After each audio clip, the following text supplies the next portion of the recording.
Hello everybody, happy winter solstice. The winter solstice is perhaps the most ancient and sacred celebration. It is the shortest day of the year, however, that's not what they are celebrating. What's being celebrated is that every day after, the light of the world begins to increase. It grows longer and longer. And this is a symbolization of the death, birth, or rebirth of the sun. Now, as the days get shorter, the ancients actually were viewing that the sun god was dying. That's what they thought was happening in the world around them. And to many ancient civilizations, the sun god was the main deity. To the Egyptians, it was Ra.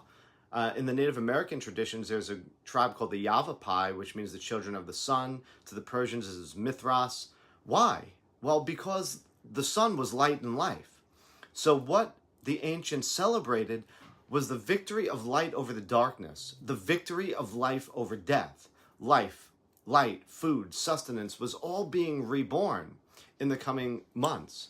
So of course, this was a time of great celebration.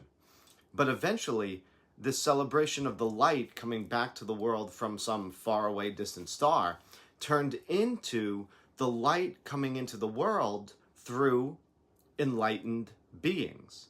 And so this month is very sacred and symbolic. This month is a celebration of Bodhi Day, a very sacred day to the Buddhists. It's a celebration of the enlightenment of Buddha, the remembrance of the day Siddhartha Gautama became the enlightened one or the awakened one, which is what Buddha means. We also have Hanukkah, known as the Festival of Lights, because the eternal flame continued to burn in the Jewish celebration for 8 days.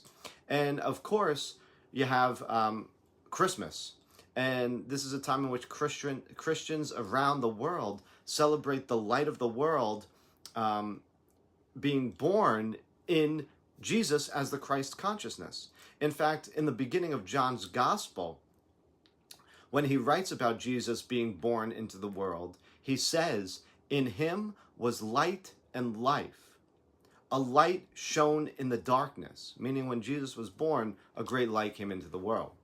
And so eventually this time of year switched from celebrating the light which came through God's Son, S-U-N, and turned into a time to celebrate the light which came through God's Son, S-O-N. But really, this is a time, or should be a time, perhaps I should say, for us to reflect as the year comes to an end and celebrate really the light that is within us. It's a time for us to remember that that light is there within us too. Christ said the kingdom of God is within you. Buddha said that your Buddha nature is within you in potential.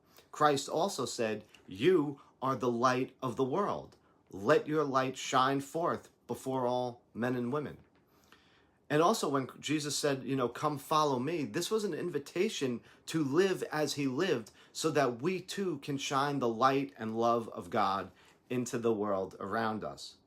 Therefore, let this time be a reminder to not just honor the light in some faraway distant star, and let's not just honor the light that came into the world through enlightened wisdom figures. Yes, we definitely should honor them for showing the way, but more so, we should really let this time be one in which we bring and manifest the light of God, of the world, out of ourself.